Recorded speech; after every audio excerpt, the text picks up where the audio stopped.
In 2008, somebody from NTV came here for the first time. It was featured on TV. And from that time, people started tripling here, saying we want to keep the rabbit. And from that time, I never gone back. So in 2010, I got a chance of going to US because of this urban farming, working with the Wachira Institute, and we went to Colorado. We stayed there for about 1.5 months. Then we went to Washington, D.C. We had a big conference, which took us 1 week or more, and then we came back here. After that, that's when people started realizing there's potential, there's something good in urban farming. So from that time, I never gone back. You can see we have so many local vegetables that we encourage people to use them. We also have herbs. You will see them there. We have. You can see all these trees, castor oil. You can see the gravelia there. Why are we growing the gravelia? We are looking at the environment because we want to encourage people in the towns to grow something that they can actually eat. When you look up there, you will see some avocados. I always tell people, instead of growing flowers, you just grow something that you can eat. And that was a challenge that I faced in the US. Guys in the US were telling me, Francis, why do you want me to grow this? And I told them, if you love flowers the way you are telling me, because I was asking, why do you grow so many flowers around that you don't eat flowers? And they say, we love flowers. I told them, yes, I know you love flowers. If you grow onion on a can, if you grow tomatoes, or let them come to your house, are these not flowers? Let alone, they started telling me, Francis, I've uprooted all the flowers at my backyard. But here in Kenya, instead of growing vegetables like the one you can see here, people just dwell on growing flowers. That's a challenge because we normally see, we don't.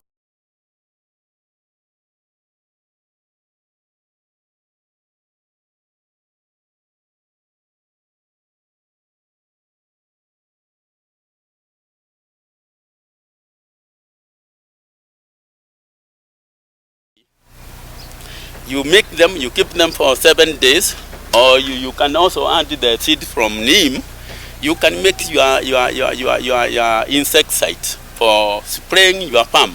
And the good thing about this, you can spray it and eat that vegetable in the evening, because this is also organic. Okay. Is it It will not harm you. No, it's not vegetable. But you spray the vegetable and then you can eat in the evening. It's not like the insecticide we are talking about, yes. The neem there. Right. With the neem, with the Mexican gorod is called Nivagi. This one, I don't know whether you have one here. Just hold on, actually, to community around. But a good thing about this farm is that we don't go out looking for customers. Yeah. They just pop in here because they are sure or they know what we grow, because they saw what I was actually doing. Before I was using inside there, but later on I moved to this space some 2-3 years ago. I've been able to use this because people have composed or accepted this urban farming. Sometimes you get somebody stealing, but not so much. People have embraced this urban farming. So all the community around have been able to change them, and that's why I'm so lucky I'm using this. Okay, there are some challenges, because somebody could come from the city council and say, you are grabbing all the city council land. I remember that, but I'm lucky. We work with the Minister of Agriculture, Minister of Livestock, and the administration. They have actually helped me a lot when it comes to those people talking about bylaws. But I'm happy for now. Our governor, Nairobi Governor Kedero, has embraced this urban farming. That's how we are able to survive. Because the governor has embraced this urban farming, and he is encouraging people to continue working on all the vegetables around and keeping the animals, especially the small animals, not the cows, probably the small animals. Small animals, we are talking the guinea pig, the Chiroko chicken, the animals. You can do the composting. In fact, when I went to US, they were collecting whatever is can be composed, like sukuma wiki, bananas, all these. They were collected, put together. Then they were using the worms to decompose and use the compost. So you don't have animals to do the compost or to do organic farming. You can use the green in your shamba to make your own compost. You don't have to keep rabbit, you don't have to keep cows or chicken. You can still use organic. You go to the local market or any supermarket to buy vegetables. Any vegetable that has this color, purple, it shows you it has some calcium and some sodium. So just don't buy a vegetable like kales alone, spinach alone.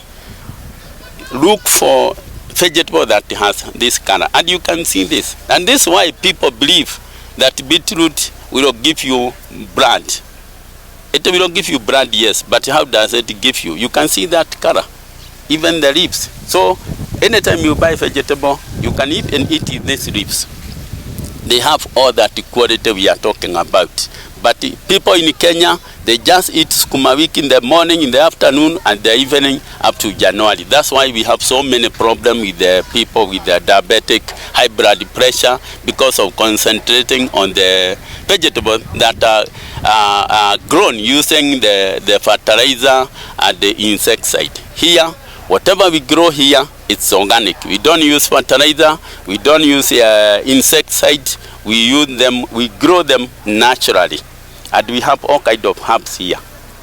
That's why what you should do, you use in this pot, you can use all the empty cans, you can grow your onion, you can grow your potatoes, you can grow your vegetables, you can grow coriander.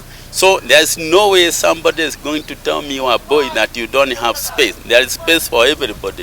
You can see even that one. Those who keep dogs in Karen and Lavington and all those areas, what are they doing on top? You can use that one to demonstrate that you can really have farm. Nobody in Kenya should complain about farm. We have more than enough farms. The problem is that we just try to give ourselves reasons not to do what we want to do.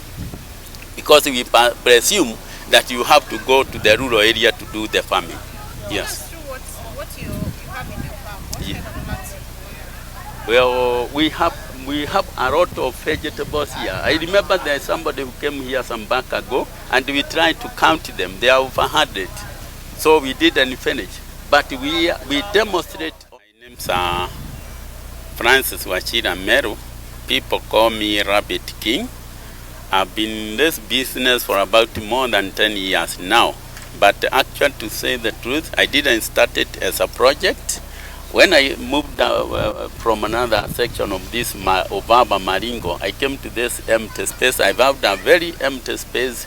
People are just complaining here. The city council is not cutting the grass. And then I started cutting the grass for some time.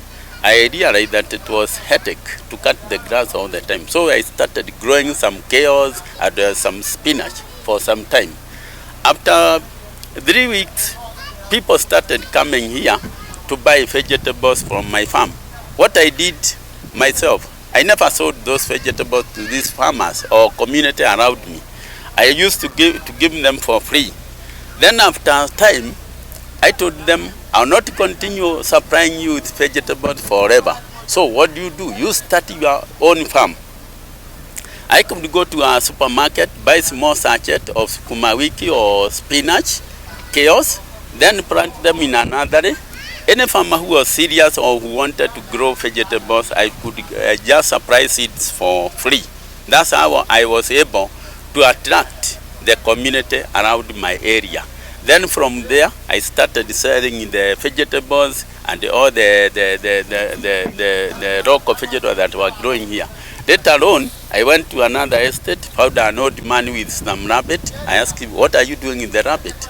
And he told me, it's rabbit for my home consumption, and I do sell. I remember I bought one rabbit for 200 shillings. That was 202. We cooked, and then we forgot about the whole thing. Later on, I heard there is a training somewhere at the committee. When I went there, we were taught how to use a rock of vegetable. These are the rock of vegetable we are talking about. It's called the saga. I don't know whether it's Kiswahili or what. And we were also given some rock vegetables there, like, which were very nice. So when I came here, I introduced my family, those vegetables. I also introduced the rabbit. And toward the 206, we were trained on entrepreneurship. That's when I learned myself, I'm not supposed to be employed, I'm a farmer. And if I'm a farmer, I have to do it like a farmer. So I said, I'm going to set up a project for rabbit keeping. I set that project in 205. In 207, it has picked up to 500 rabbit with no market. I was just giving people the meat who are around me.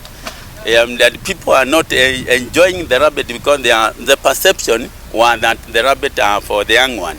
We continued in 207. We went to the show, Nairobi International Show, and I saw that people are so excited about keeping rabbit.